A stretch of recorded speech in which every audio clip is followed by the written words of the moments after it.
The Poor Boy's Promise.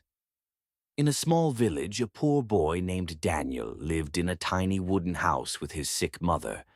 Every night before she slept, he held her hand and whispered, "One day, I will build a better life for us. I promise." Years passed. Daniel worked harder than anyone, studying under street lights, taking small jobs, saving every coin. Eventually, opportunity came. A powerful businessman offered him great wealth, but only if he agreed to cheat people who trusted him.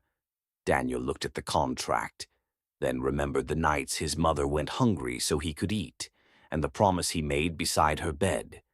He tore the contract in half.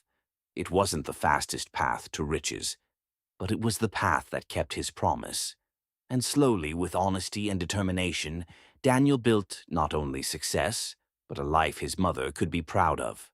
Moral: wealth gained with integrity lasts longer than wealth gained without it.